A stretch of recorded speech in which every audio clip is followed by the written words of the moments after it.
Hey everybody, it's me, Worthy Kids. Welcome to the 1 million subscriber Q&A video. We're gonna be here answering some questions. I got a plaque. You wanna see the plaque? I'm gonna cut to the plaque. There it is. Let's just jump right in with question one. Here what we got. How big is your hair? It's roughly this big. Are you a theater kid? No, worse than that, I was homeschooled. The worst you can be. Will there ever be more content from the Clown Vampire universe we saw on Wire? Maybe. Hello, Ian and friends. What friends?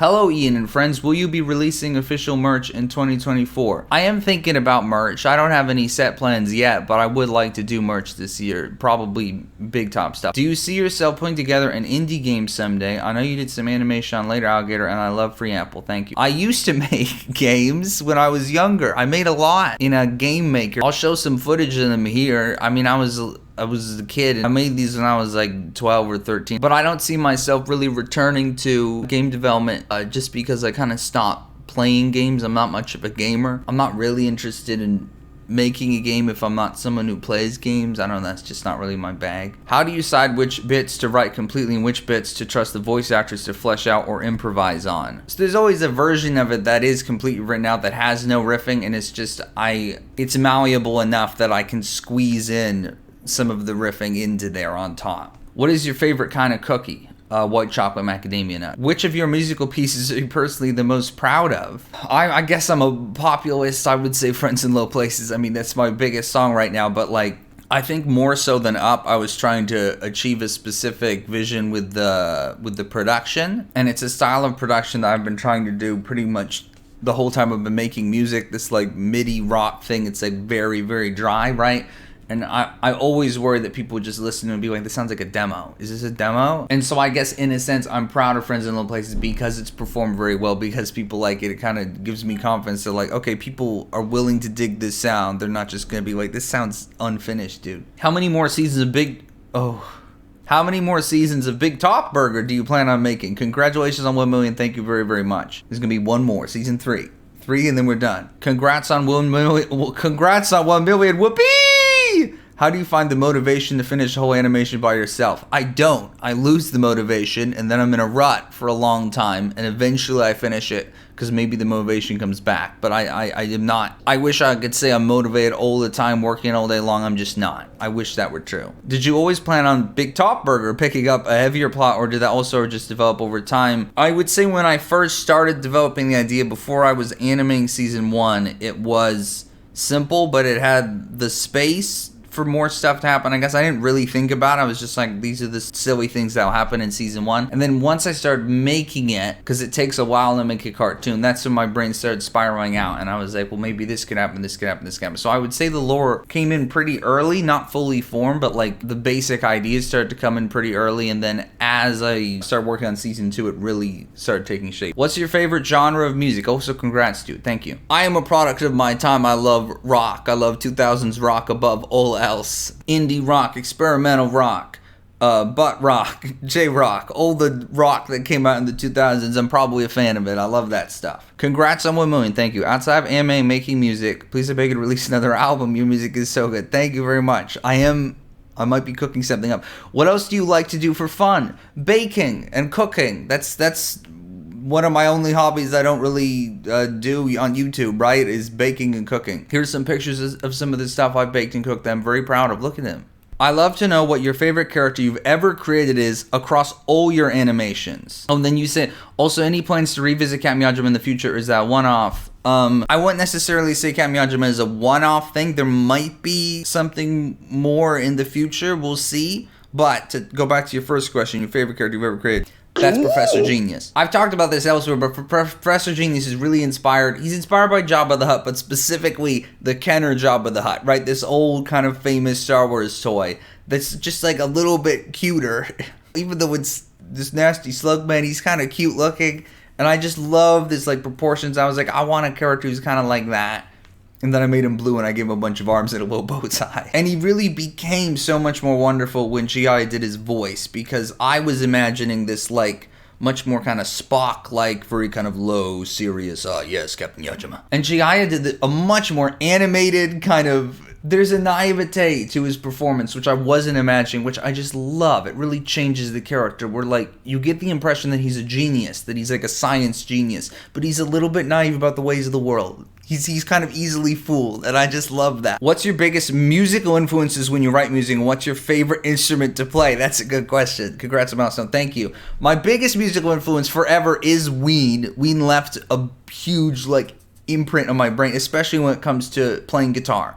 Any guitar solo I write is me trying to be Dean Ween. That's it. I'm just trying to play like Dean Ween. And my favorite instrument to play. So I would say I'm best at the guitar, although I'm not very good at guitar, but that's the instrument I'm most comfortable with. But my favorite to play right now in this moment is the clarinet. And I've really just started learning this thing. I'm very new to the clarinet, but I really enjoy the way it feels to play. Congratulations, thank you. I'd love to hear about your thoughts on Cats and why you want to reference it in your work. Also, who is your favorite character from the musical and why? Well, I'll start with that. My favorite character from the musical. Well, to answer that, I'll give a bit of my backstory on how I got introduced to Cats. So the trailer for the 2019 movie came out, went like viral online, and everyone was talking about this crazy trailer. I saw it, I was like, whoa. And then I sought out I believe the 90s recording of the stage show. I think it was just on YouTube, and I watched that version. And I was like, whoa, because it's crazy. Cats is pretty crazy. I think out of that version, I would say my favorite character is either Grisabella or Old Deuteronomy. And now the movie version, I think my favorite character is Victoria. I like when she's got,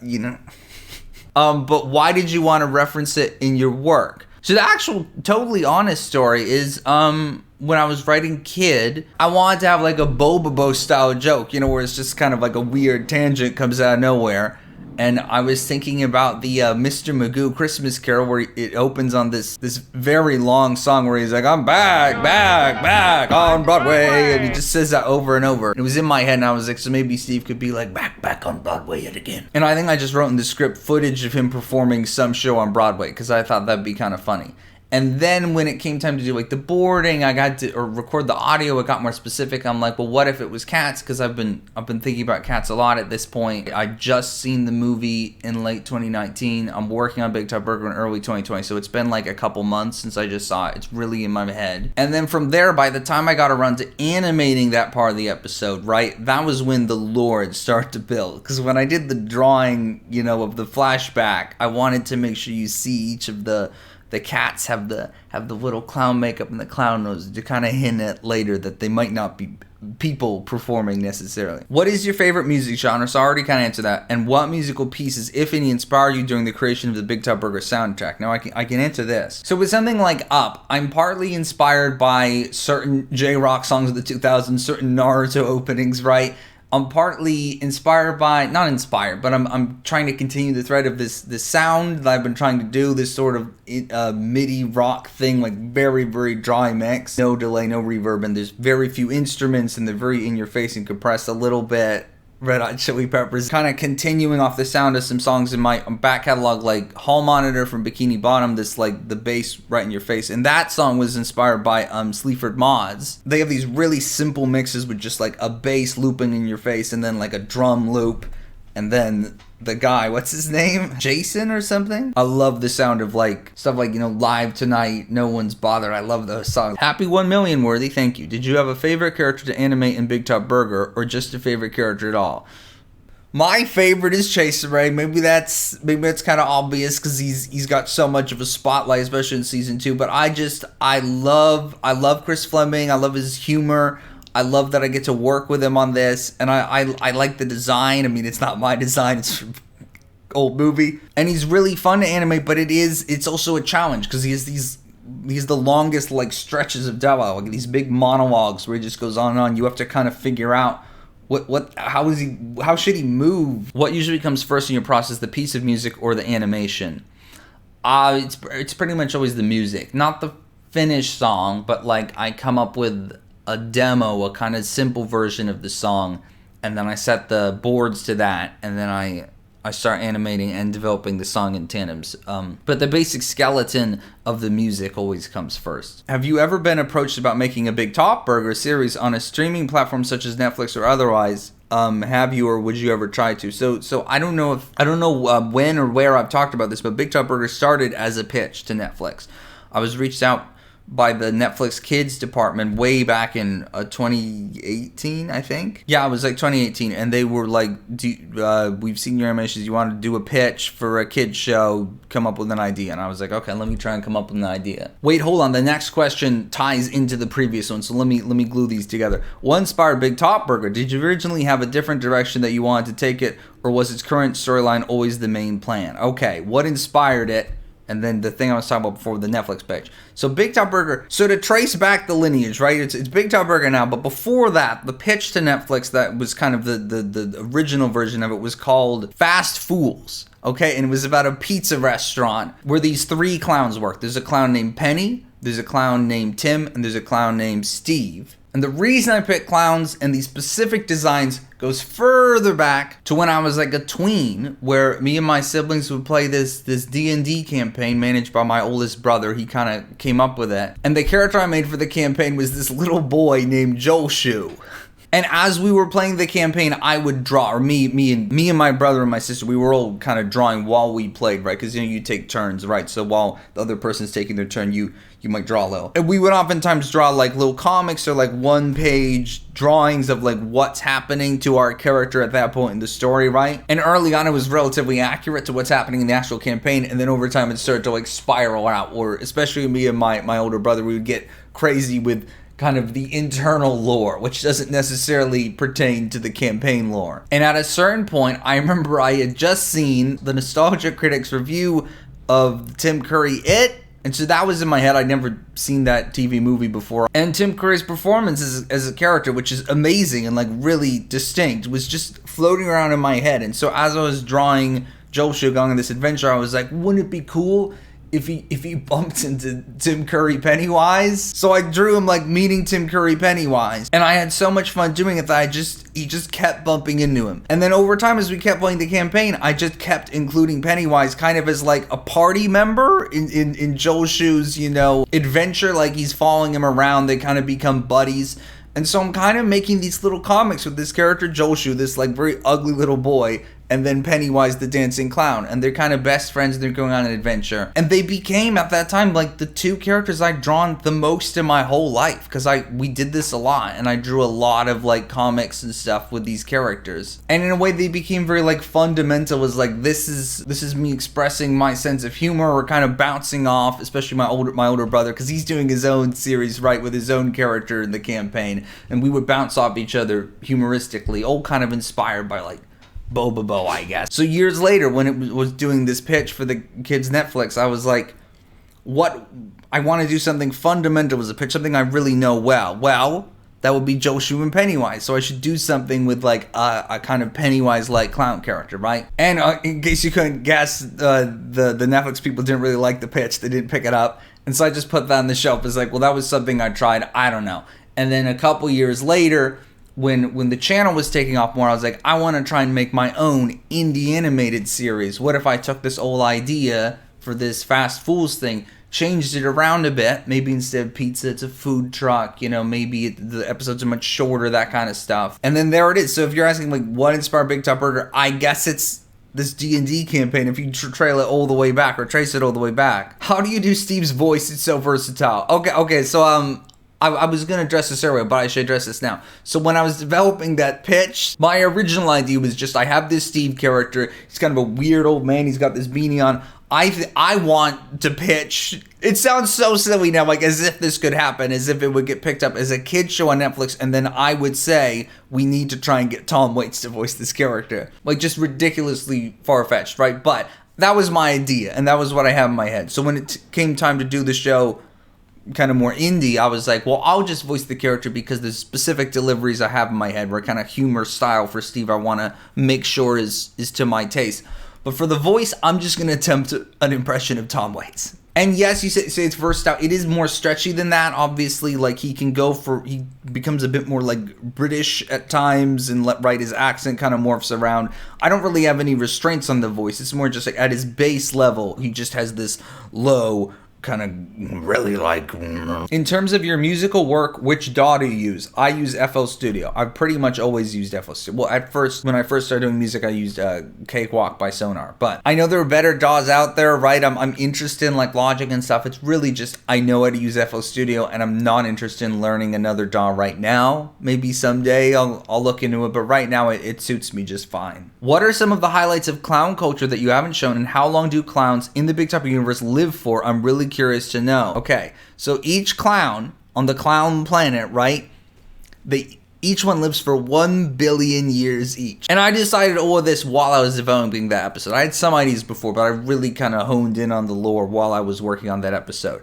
Each clown lives for 1 billion years.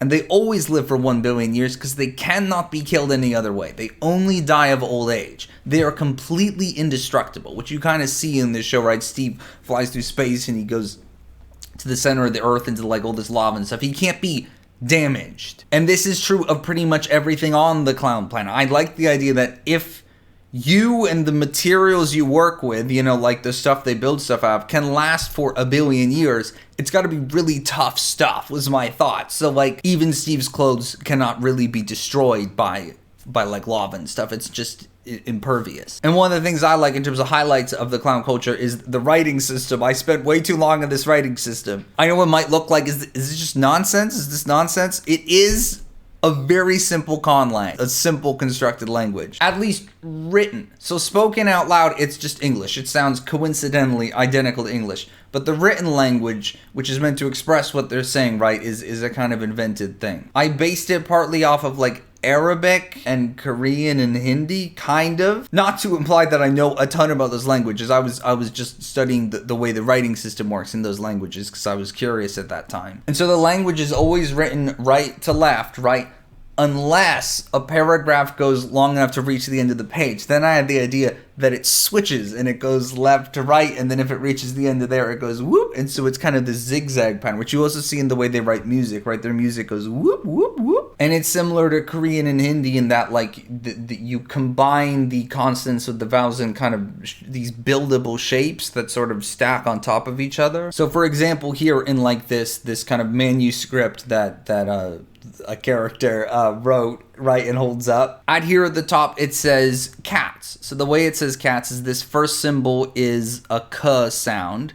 The next symbol is the universal vowel. They only have one vowel in this language, which I don't know if that would actually work in a real language, but I kind of did have laziness, and partly because I thought it was a little interesting that in terms of the written language, there's only one vowel, but when they speak it, their kind of accent, right? They've developed over time a certain accent for pronouncing different words in different ways, but the written vowel is always just one symbol. And then above it is this kind of tail thing. This is a T sound. So you can see you start with a K, then you have a universal vowel, which ends in a T, and then you have these two diamonds. And this just denotes that it's plural. There's two of them to say this is a plural word. Anyway, I don't want to get too deep into that. The other thing I'll say about their culture is they don't wear shoes. They don't need shoes because they can't hurt their feet. So they all have like soft socks and like pant booties or whatever. What drum machine or samples of did you use for Up?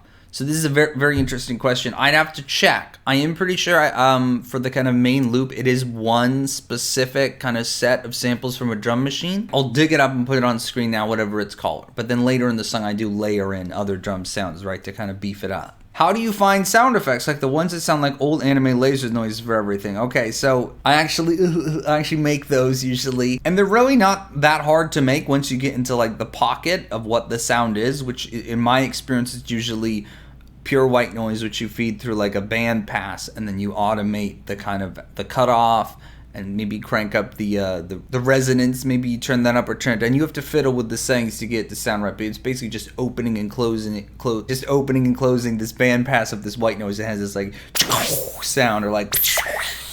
What would be your advice for making anime projects alone or with small resources? My big piece of advice is you need to start small. You have to start small because you can't.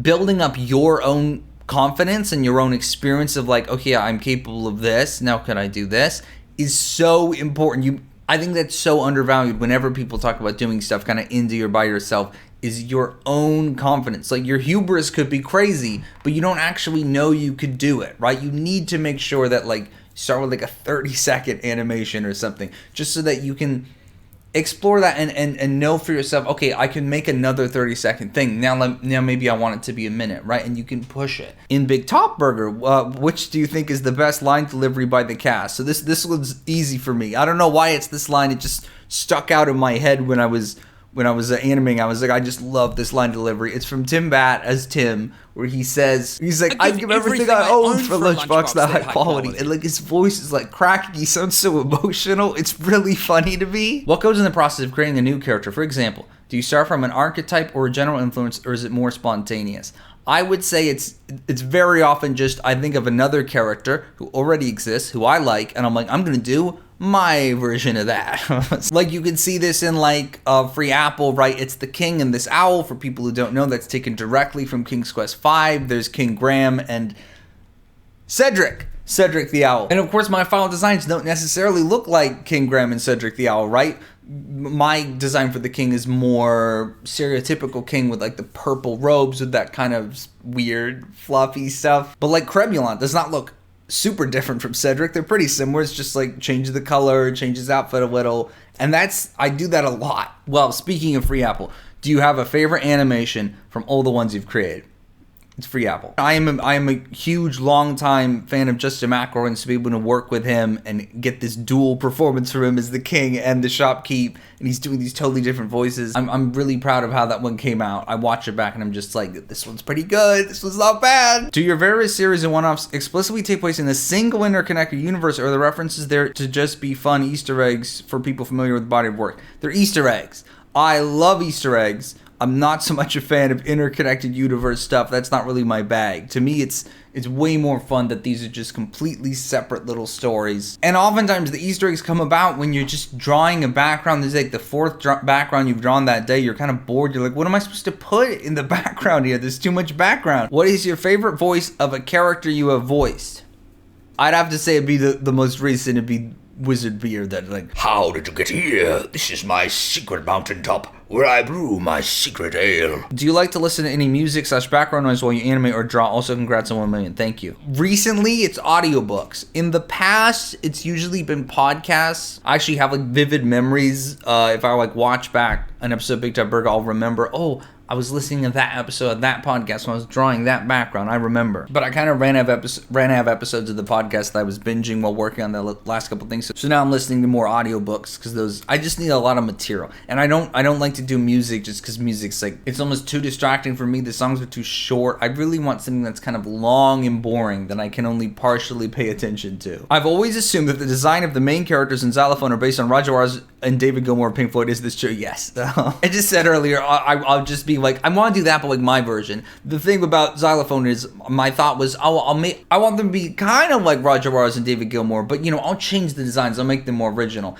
And then every change I tried to make, where I'm like, well, just give him a mustache, then it won't be Roger Waters. I'm like, but he looks stupid with a mustache. That's not what Roger looks like. I think I inadvertently discovered that the way Roger and David look is simply the ideal way for two rock stars to look. What media inspired Cat Yajima? It's probably my favorite short ever. Well, thank you very much. Cat Yajima is an amalgamation of first and foremost, I would say kind of like original series Star Trek. I was thinking of the kind of setting of the ship, and they go down to a planet. It's very Star Trek-y, right? And then a little bit of Star Wars just in the designs, right, with Professor Genius. I also watched a couple episodes of Kamen Rider and Ultraman, right? Oh, and then Super Sentai, right? The thing Power Rangers is based on, because Zoga is really inspired by Bandora / Rita Repulsa. Was the story in Wire inspired by the music, or was its music inspired by the story you were telling? That one was weird. I wanted to make something very spontaneous. So I was just thinking like someone gets thrown out of this airship,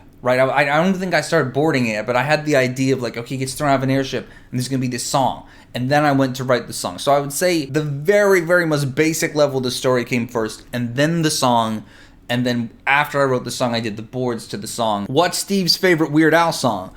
I really struggle with questions like this, questions about characters, like what's your favorite food or something. Because like if it doesn't come up in the story, I don't know.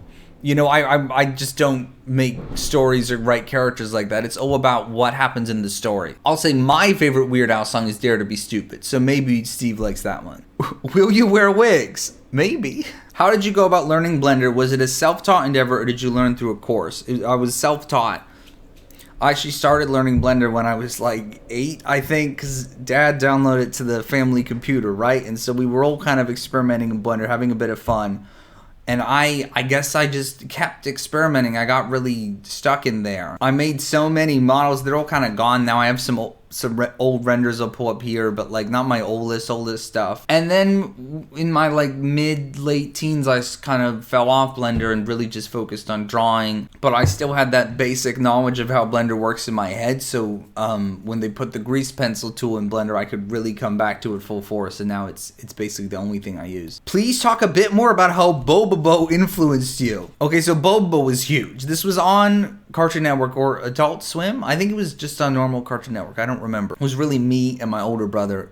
We just loved it. We watched so much of it. This is the dub, obviously. And it has so many jokes. I've seen other people talk about this fascinating effect where the jokes are referential, but they're referencing things you don't know about, so they come off even more bizarre, but in a really specific way, which I think can be very funny when something's kind of a non sequitur, but it's not totally random. It feels like it's referencing something you just haven't heard of, right? In Bobo, they have plenty of jokes that I think are referencing like Japanese game shows or something, but I didn't know what the reference was, so it just comes off very, very bizarre, but in the specific way. And I think that style of humor really stuck in my head. I just love that. Okay, I have this debate with my cousin. Did Steve perform the Moments of Happiness more than once, or was the fumble his first time?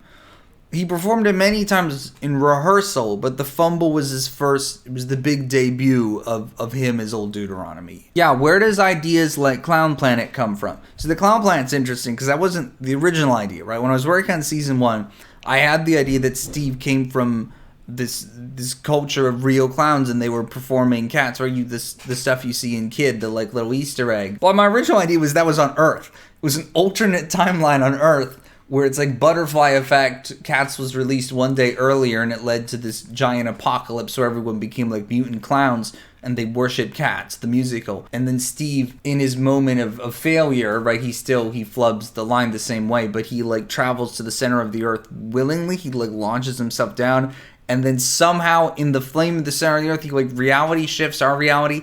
It's kind of sweaty, right? So right after I'd watched Killer Clowns from Outer Space, which I had not seen prior to working on Big Tip Burger, but as I was developing season 1, I was like, I should see that thing. That's kind of a big clown piece of media.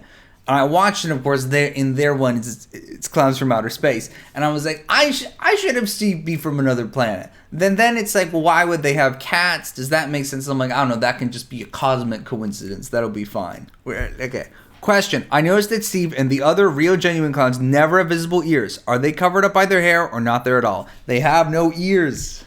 I did this very on purpose, that you never see their ears because they don't have them. Maybe they have like little like divots or something. I don't know. You don't see that, but they definitely don't have ears. What is your favorite animal? Well, I'm going to answer this with animals because I have a few favorites. I love bats. I love owls. I love rats. I'm actually born in the year of the rat. And I like cats. It's all the Halloween animals. I like the Halloween animals. Well, that's about it for questions. Thank you so much for watching. I'll catch you in the next one. Have a great week, great year.